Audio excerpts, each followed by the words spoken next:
तो आज हम थॉमस एरिक्सन की किताब सराउंडेड बाय इडियट्स पर थोड़ी गहराई से बात करने वाले हैं। हाँ बिल्कुल, ये किताब लोगों के व्यवहार और बातचीत के तरीकों को समझने के लिए एक बड़ा ही दिलचस्प फ्रेमवर्क देती है। 4 रंगों वाला फ्रेमवर्क है ना, लाल, पीला, हरा और नीला। वही, और ये सब आधारित है डिस्क प्रोफाइलिंग पर, विलियम मोल्टन मार्स्टन के काम और फिर बिल और डेविड बॉन्स्टैटर के TTI सक्सेस इनसाइट्स वाले मॉडल पर। अच्छा, और किताब की प्रेरणा, वो कहानी क्या थी? हाँ, वो एक उद्यमी थे स्टूर नाम के।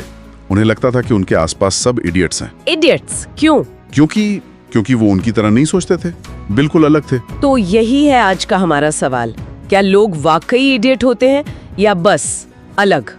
और इन रंगों को समझकर हम अपनी बातचीत को कैसे बेहतर बना सकते हैं? बिल्कुल, चलिए इसी को समझते हैं। तो पहली बात जो किताब कहती है वो संचार के बारे में है। हाँ, कि हम जो कहते हैं वो सुनने वाले तक ठीक वैसा ही पहुंचे, ये जरूरी नहीं। मतलब हर कोई अपनी समझ, अपने अनुभव के फिल्टर से सुनता है। ये एकदम सही। और क्योंकि ज्यादातर लोग हमसे अलग होते हैं, बिल्कुल, तो गलतफहमी होना तो बहुत आम है। यहीं पर लचीलापन और दूसरों को समझने की जरूरत आती है। तो शुरू करें रंगों से। रंगों पहला रंग लाल। लाल, ये कौन लोग होते हैं? लाल मतलब बहुत प्रेरित, नतीजे चाहने वाले, फौरन फैसले लेने वाले।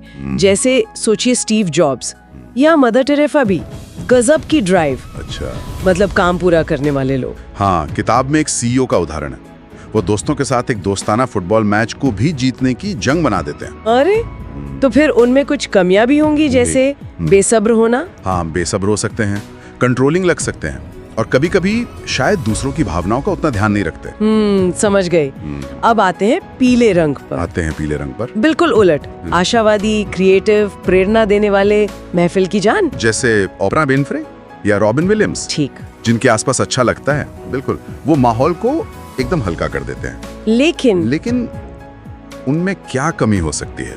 उन्हें कई बार थोड़ा सतही या शायद आत्मकेंद्रित समझा जा सकता है, और सुनने में उतने अच्छे नहीं होते शायद। अच्छा, जैसे किताब में लेखक की बहन मेरिटा का जिक्र है, जो बिना सोचे समझे बोल देती है, या दोस्त मिके, जो हमेशा खुश रहता है मुश्किलों के बावजूद, पर शायद डिटेल्स पर ध्यान नहीं दे पाता। दिलचस्प। ये दोनों रंग लाल और पीले काफी मुखर लगते हैं। अब हरे रंग की बात करते हैं। हाँ। किताब कहती है ये सबसे आम है। हाँ, हरे रंग वाले ये सबसे ज्यादा पाए जाते हैं। संतुलित, मददगार, भरोसेमंद, अच्छे श्रोता भी। बेहतरीन श्रोता। कहानी में हेलेना का उदाहरण है, जिसने सिर्फ ध्यान से सुनकर एक मुश्किल क्लाइंट को मना लिया। वाह, लेकिन इनमें भी कुछ नकारात्मक पहलू होंगे। हाँ, वो बदलाव से थोड़ा कतराते हैं, कभी कभी निष्क्रिय हो सकते हैं या जिद्दी भी। जैसे वो क्रिस्टोफर वाला किस्सा, जिसने रविवार को फोन किया और सीधे बात पर आने के बजाय इतनी देर घुमाया। हाँ, कि मतलब बात तक पहुंचते पहुंचते शाम हो गई। बिल्कुल भाई। ठीक है।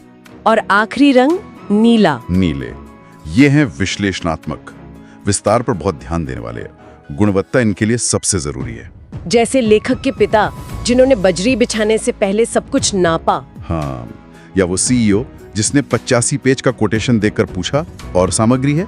अरे बाप रे, मतलब परफेक्शनिस्ट कह सकते हैं। लेकिन इसके कारण वो थोड़े ठंडे, दूर के या ज्यादा आलोचना करने वाले लग सकते हैं। जैसे वो हैंस, जिसने नए किचन में सबसे पहले टेढ़े दरवाजे को ही देखा, तारीफ बाद में। बिल्कुल, उसे ठंडा और बहुत ज्यादा नुक्ताचीनी करने वाला समझा जा सकता है। देखिए, मुद्दा ये नहीं कि कौन सा रंग सही है या गलत। हाँ, हर रंग की अपनी ताकत है, अपनी कमजोरी है, और अलग अलग हालात में हर रंग की जरूरत पड़ती है। ये सिर्फ बातचीत के तरीके तक ही सीमित नहीं है ना? हाव भाव भी अलग होते हैं। अच्छा, कैसे? जैसे लाल रंग वाले शायद ज्यादा शक्तिशाली मुद्रा अपनाएं, नीले ज्यादा एक्सप्रेसिव हों, हरे शांत रहें, और नीले बहुत कम हाव भाव इस्तेमाल करें। तो इन सब बातों का निचोड़ क्या है? मतलब इसे जानकर हम क्या करें? निचोड़ ये है कि हमें ढलना सीखना होगा, दूसरों को समझना होगा। मतलब अगर किसी लाल व्यक्ति से बात कर रहे हैं तो सीधे मुद्दे पर आएं। हाँ, और हरे के साथ थोड़ा धैर्य रखें, पीले की एनर्जी को समझें, नीले को विस्तार से बात करने का मौका दें। तो ये किताब एक तरह से हमें एक टूल बॉक्स दे रही है दूसरों को बेहतर समझने का। बिल्कुल, ये लेबल लगाने के लिए नहीं है, बल्कि समझ बढ़ाने के लिए। और याद रखिए, शायद ही कोई सिर्फ एक रंग का हो। हाँ, हम सब इन रंगों का मिश्रण है। बिल्कुल।